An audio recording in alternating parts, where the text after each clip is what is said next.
All right. Howdy. Can everyone hear me okay? Yes. Cool. So let's see here. Go ahead and kind of get started. So who here has been on one of those phone calls where you're trying to problem solve a problem or something's down and with your fellow human beings? Who here really enjoyed that experience and wants to do it all the time? Okay, we're hiring. No, for the rest, but for the rest of you, so it's a really frustrating experience for most incident calls, and I realize I have to stand really close to this microphone. This will be fun. And they have ways that they can be less stressful. A lot of organizations kind of make it up as they go along, but there's a lot of things we can borrow from other organizations. So I'm going to kind of share some of those today, and hopefully you can take back some things that might help your own experience. First off, though, a couple of disclaimers. I'm going to be borrowing and showing some ideas, and some of this stuff comes from air traffic control, some of it comes from first responders, and these are industries that have life-critical problems, and usually there is actually life or death sorts of situations. So these structures may seem a little bit weird. Inherit the interesting parts from them, don't take on the stress. Hopefully most of you don't have things that if it's down too long, somebody actually dies. For those of you who do, I respect, and it's an awesome thing. The second disclaimer is that this is actually a surprisingly large topic. And it's one of those things where, oh yeah, we all just get on the phone and we all just kind of figure it out, and then the site's back up and everything's great. And that's actually, there's a huge amount of things that go into this. When you talk all the way from the business needs and the business impact side, business continuity, disaster recovery, to organizational factors such as which team owns what, and basically Conway's Law, to all the way to individual psychology and the psychology of dealing with stressful situations. So this is 30 minutes, but there's a lot of information in here, and I'll give you some resources at the end if you want to know more. I'm going to break this up into things you should do before you ever get into an incident call, and then things you should do during and then after, so that you can kind of hopefully understand there's different things and which you should do when. So getting into it before you start into an incident call, probably the most important thing you should be doing is having criteria for when you should have an incident. This is the blindingly obvious slide, but it's actually less so because a lot of times organizations that do this at very ad hoc nature, they'll just say, oh, well, the site's down. All right, let's get on the phone bridge. And that's kind of reactive and very ad hoc. What you want is you want to start defining, hey, and some organizations will say, hey, our order velocity is down 20, or order volume is below 20% or more than 20% below the average for this time of day. But all of these criteria tend to be business-related criteria. Okay, so the monitoring systems and things like that are, oh, the CPU is at 100% or the disk is full. Those aren't really the criteria that you're going to hopefully use in those calls. They might be the criteria that trigger the call, but you're actually going to have the, hey, it's time to get everybody involved or not, probably based on business criteria. And the reason that you've hopefully discussed all that business criteria beforehand is because you don't want to be litigating it during the call. You don't want to be having a conversation of, well, really, it's 3 a.m. Do we really need to be on this call right now? You should have that criteria, have everybody agree to it who's going to be a part of that process, and have them all understand, okay, this is why it's important to the business that we're all doing this really stressful thing we don't want to do right now. And then also post it widely, because even for the people who aren't going to be involved in the incident, they're going to want to understand, hey, the site's down. Why? Who's doing what? What's going on? How do I understand what process is happening to make things better? And so like I talked about with monitoring, your monitoring may be about CPUs and disks and everything else, but really, at some point, you're going to have monitoring like Datadog or StatsD or Nagios, or name your tool of choice, that's going to say, hey, your business is about to have a problem or is experiencing some sort of issue. And then, again, this is whether it's external, whether you're a SaaS provider or your internal services. And so that's where you can have that monitoring act accordingly and start to hopefully automatically engage the processes. One of the other kind of tricks, by the way, on this is sometimes when you're talking about business needs, maybe you don't know what the business problem is going to be. And you can actually do an inverse of this. So at my employer, obviously we want to make sure that we're delivering things within a certain period of time. And so we have a system that sits there and is constantly going, how long is it taking you to deliver things? One of the things that system does, if it can't determine the state, If I don't know, if like all of a sudden I can't query that service, I don't know what's going on with it, that itself is a criteria. That is itself a criteria to say, okay, it's time to start an incident because I can't figure out what's going on. I need humans to help me out. And speaking of humans, they're expensive. So when you're thinking about your process for having an incident, understand that there was the last talk, we were talking about how expensive humans are. If you have, say, if you have a large organization, phone calls of 100 engineers sitting on a phone call for 2 hours are not like totally unheard of. And that's, imagine each of those engineers is $100 an hour. So 100 engineers, that's 100 hours, 200 hours, that's, what's it, $20,000? If I math, I went to a public school. And so the idea is that these calls are expensive. So when you're putting together hey, you're going to be a part of this incident process or you're not going to be, understand that you're building something that's expensive to the business and again, design it accordingly. Practice. So again, when we go from ad hoc to hopefully planned and repetitive, you want to practice all of the parts that we're going to talk about during the during part of your incident beforehand. Practice it while it's not stressful. Practice it when you have total control over what's going on. Some organizations do failure injection. Now the trendy thing is to call it chaos engineering.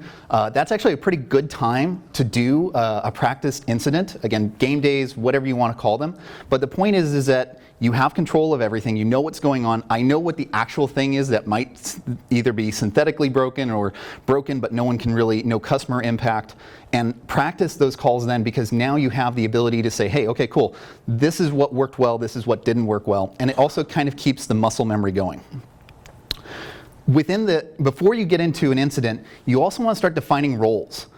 Again, there's a lot of different ways that you can handle incidents. The idea of, oh, well, we're just all going to get on a phone call and, well, you're the team lead and you know what's going on, so you'll just run the call for us, right? That works. Not so much. It turns out that, again, if you have all of this stuff prepared beforehand, when you're in the incident call, you want to be solving that problem, not, again, litigating on what team structure we should use in order to solve this problem. So if you want a really basic structure, I propose something like this. This is, again, kind of an ad hoc of some of the things that first responders use. It's the idea of you have an incident commander, and then you have a deputy and or a scribe. Sometimes these roles can be kind of either added together or not, but specifically you have an incident commander that is separate from the deputy and separate from your subject matter experts. The idea here is your incident commander isn't sitting there solving the problem. Your incident commander is sitting there managing the incident. They're the ones basically turning the mechanical wheel of understanding what this process is to get us from things are broken to things are not broken anymore. They're not the ones actually taking the steps. They're not logging in servers, they're not SSHing in, they're not clearing temp directories.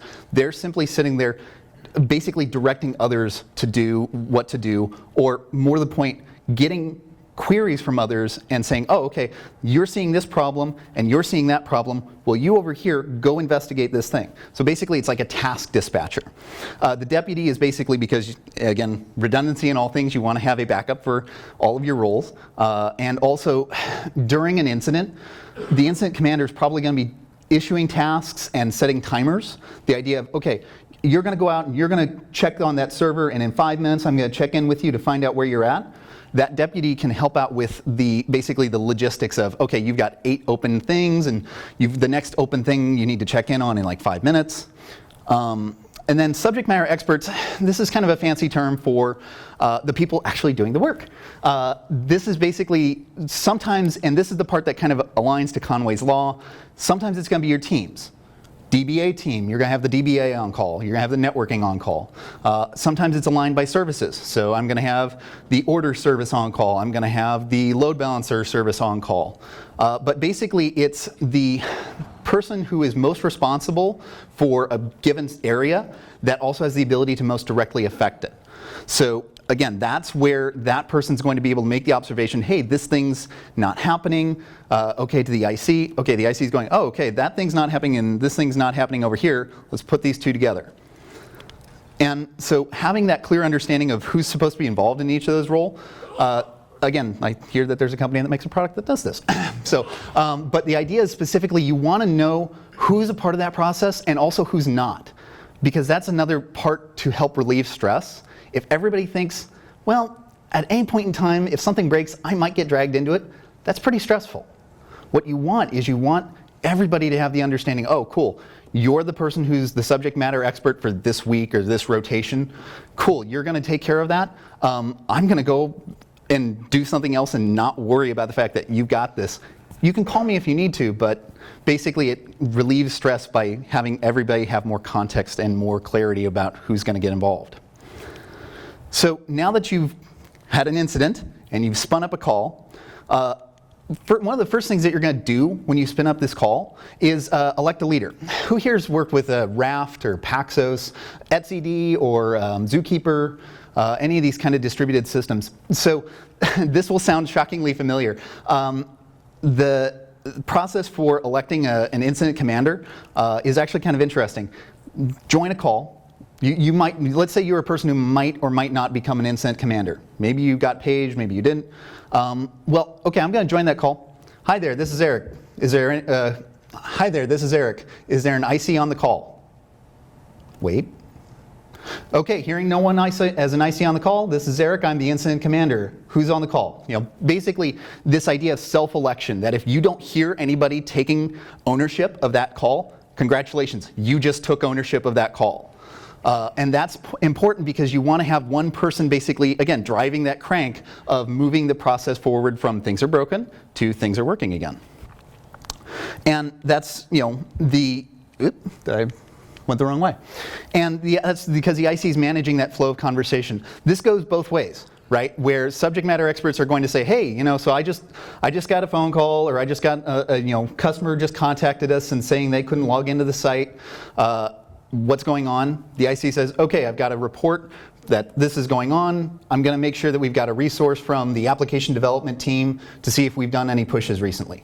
They go through and hopefully that person is either engaged or the IC goes out and gets that person into the call and then says, hey, here's the problem. I'm going to give you 5 minutes. Please come back to me with information on what's going on. The IC is not solving the problem, but the IC is setting up the context for everybody else to work together without having to worry about each person saying, oh, well, you should go do this. Do you want me to do this or do you want me to do that?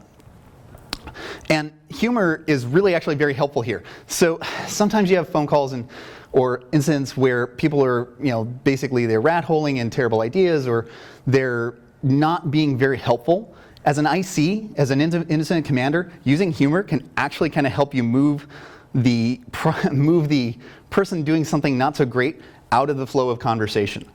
So this is an example clip from an air traffic controller at JFK. And this person's basically sitting there constantly dispatching people from point A to point B on the ground so that they don't collide with the big expensive plane things.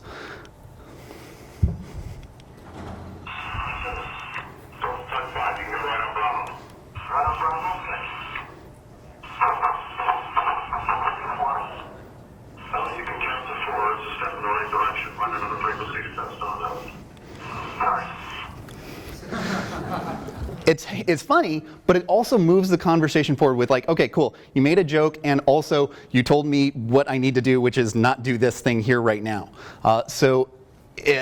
In incident calls, it's not something where it has to be super cut and dried, but you can actually use a little humor, but it's best used when it's, again, helping that conversation flow. So also, when we were talking about with who's been engaged, this is, again, having that context of understanding the incident and understanding, hey, this is the DBA who's got the thing going on, or this is the DBA who hasn't been involved. The important part about this is you want to get everybody together fast to solve the problem, but you also want to get everybody off the call faster.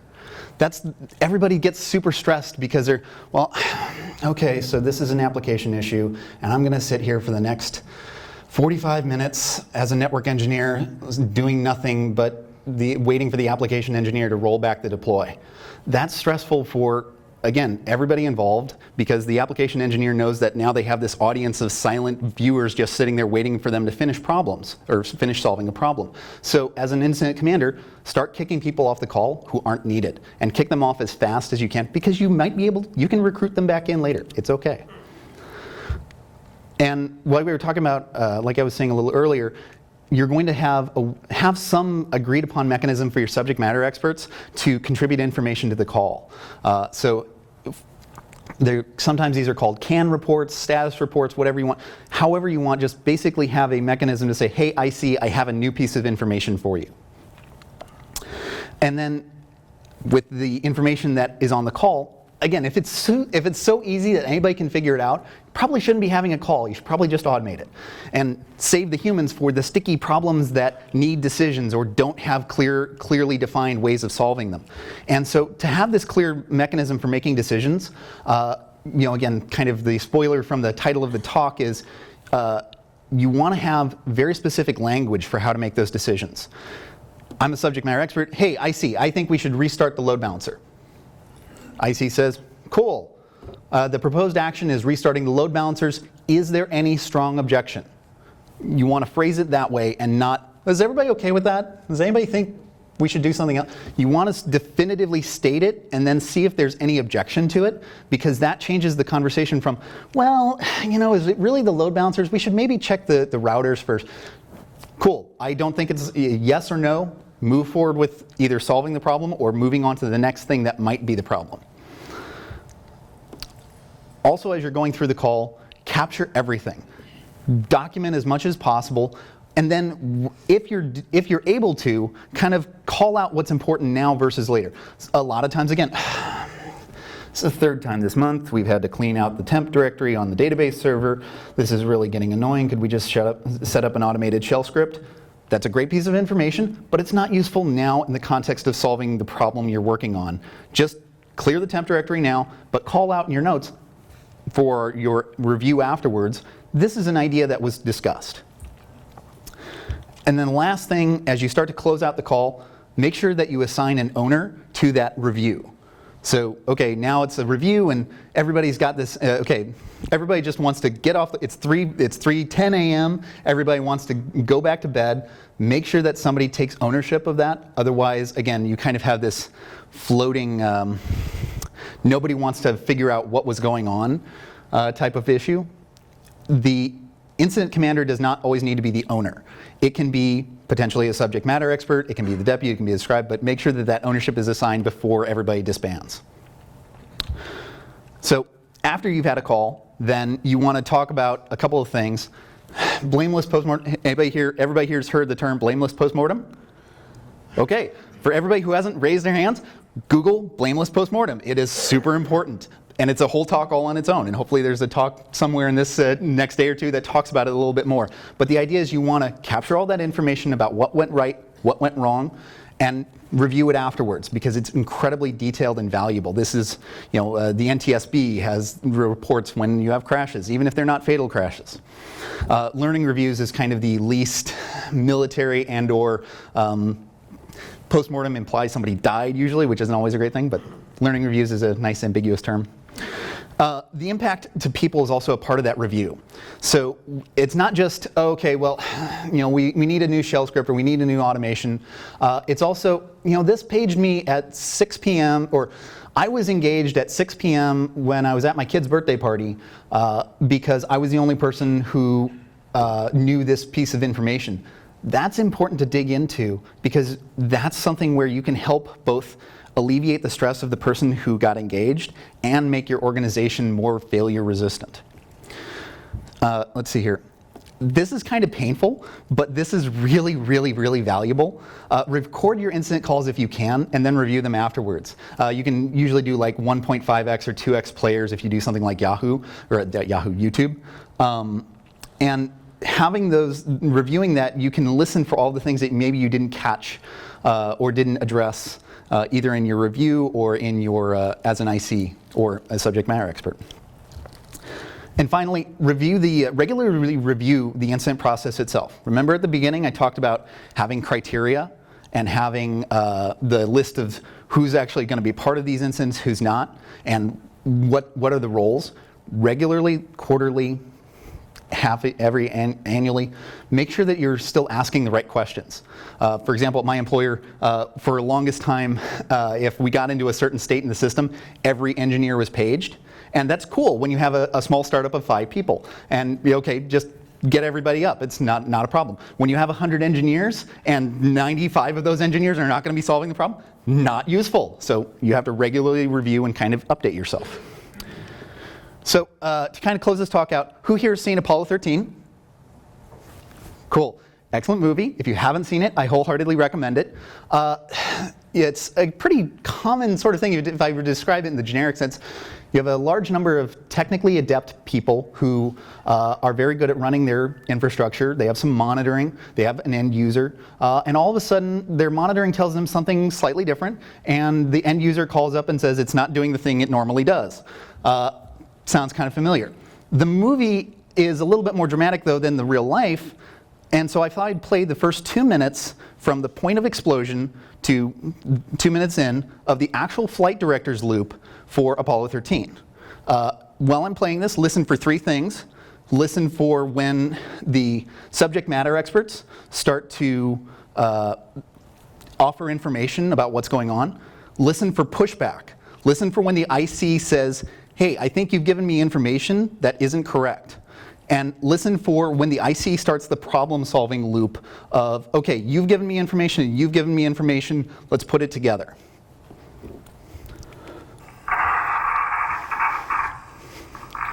Okay, why don't you're going to pass the data for the crew checklist anyway on board, don't you? Right. Don't you got a page update? Well, why don't we read it up to them, and that'll serve both purposes. Howard and I both have them entered, as well as why don't you tell them what page you want in the checklist. Okay. What, tell me? Go to them. Tell me. Just show that when overhead hatch is closed and the meter current looks normal. Okay. Fine, guys. Go ahead. We've had a hardware lazy time. I don't know what it was. Okay. GNC, you want to look at it? See if you see any problems? Roger, we're copying it, Capcom. We see a hardware restart. You see an AC bus undervolt guidance? Or econ? Negative line. I believe the crew reported. We got a main B undervolt. Okay, fine. We've got some instrumentation files. Let me add them up. Roger. Okay, stand by 13. We're looking at it. We may have had an instrumentation problem. Roger. Go ahead, Phil. Go on, go. We switched to wide beam with the other problem. The voltage is looking good now.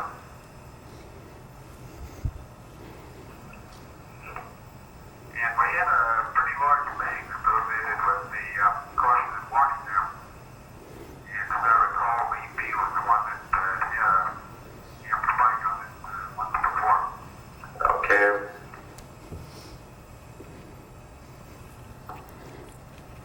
Roger, Fred. Intel, you say you want the wide beam with that? Yes. Let's see if we can correlate those times. Skip the time when you want the wide beam there, Intel. And the earlier, when it starts to, okay. Button up the top. So again, you can borrow a lot of different things from a lot of different industries. It's not as dramatic as the Ron Howard version. It's probably a lot more informative. If you have the time, the audio is posted on YouTube. The first hour is amazing if you want to just kind of listen to what does a really good incident call sound like? What could it be? So to review again real quick, have a structure in place beforehand, have the people structure, have the organizational, what's important to the business, have all those things set up, because the more you set up beforehand, the easier the actual incident will be. Practice as much as possible, again, when things aren't stressful, so that you have muscle memory for when things are stressful. Have clearly delineated roles, who's doing what, so that you don't have one person trying to do everything.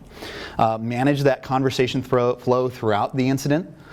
Make clear decisions and give everybody structures that they can use to very easily object or not. Rally fast when you have an incident, but disband faster and get people off that call. And review your processes regularly. In particular, if this is of interest to you, there's a O'Reilly book, Incident Management for Operations, BlackRock 3. These guys are awesome. So a lot of the same ideas you'll find are in this book. And other than that, I don't know if I have any time left for questions, but thank you.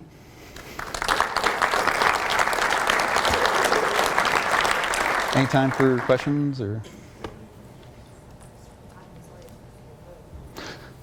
We got time? I think we can probably do a question. Yep. Or should we run the microphone? Yeah.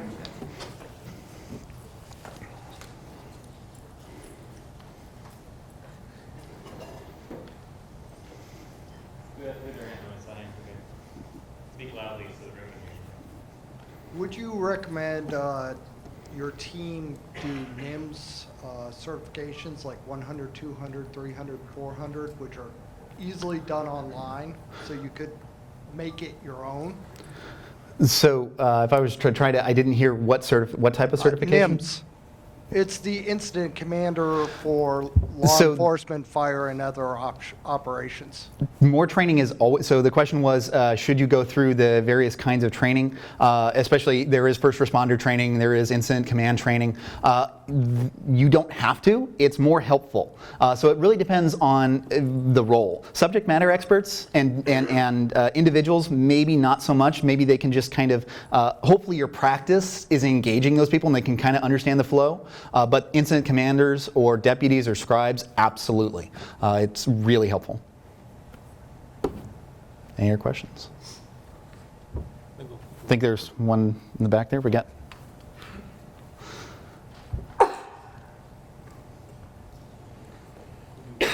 We'll do this one, so one more, and then we'll have to move on.